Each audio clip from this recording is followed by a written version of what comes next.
বালু ও পোড়ামাটির সাহায্যে কাঠ দিয়ে ডাইস বানিয়ে তৈরি করা হচ্ছে নামিদামি লঞ্চ, জাহাজ ও গাড়ির বিভিন্ন প্রকারের যন্ত্রাংশ।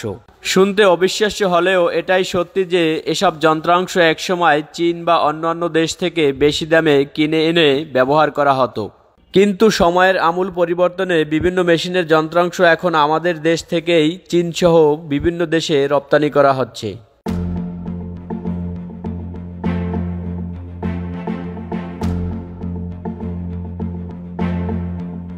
এখন কি করতেছে ভাই? এখন এই ফরমাটা উঠাইতেছে। মাটি কাটা শেষ? শেষ না, আরো বাকি আছে। আচ্ছা। ফরমাটা উঠাবো এখন। ঢাকার জিঞ্জিরা সহ বিভিন্ন জায়গায় ছোট ছোট বিভিন্ন কারখানা গড়ে উঠেছে। এসব কারখানায় সুদক্ষ কারিগরের হাতেই তৈরি হয় এসব যন্ত্রাংশ ও পার্টসগুলো। উত্তপ্ত আগুনের মধ্যে বিভিন্ন প্রকার যন্ত্রাংশ ও পার্টস তৈরির জন্য অ্যালুমিনিয়াম, পিতল, লোহা সহ প্রয়োজনীয় ধাতু কয়েক ঘন্টা জ্বালিয়ে নিতে হয়।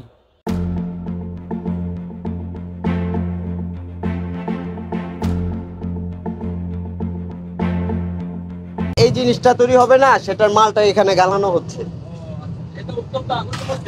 জি জি, এটা আগুনের মধ্যে গালানো যায়। এটা নিশ্চয়তা নাই, দেখা যায় কখনো 1 ঘন্টাও লাগে, কতক্ষণ আধা ঘন্টাও লাগে। জি জি জি জি জি। না, এখানে মেশিন। এখন আগুনে গলিত অ্যালুমিনিয়াম মাটির মধ্যে ডালা হচ্ছে বিস্কুটের প্যাকেট ট্রের ডাইস তৈরির জন্য।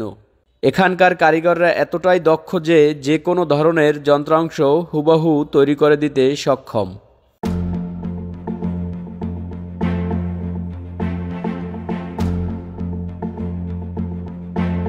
এসব যন্ত্রাংশ মানে ও গুণে ভালো হওয়ার কারণে এখন আর দেশের বাহির থেকে অতিরিক্ত দামে কিনতে হচ্ছে না।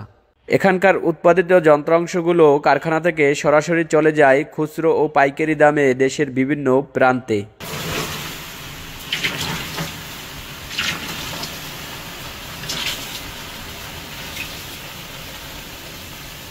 এখানে কর্মরত প্রত্যেকটা কারিগরের 10 থেকে 15 বছরেরও বেশি সময় ধরে কাজ করার দক্ষতা রয়েছে। আমাদের দেশে উৎপাদিত যন্ত্রাংশসমূহ মানে ও গুণে ভালো হওয়ার কারণে এখন আর দেশের বাহির থেকে অতিরিক্ত দামে কিনতে হচ্ছে না।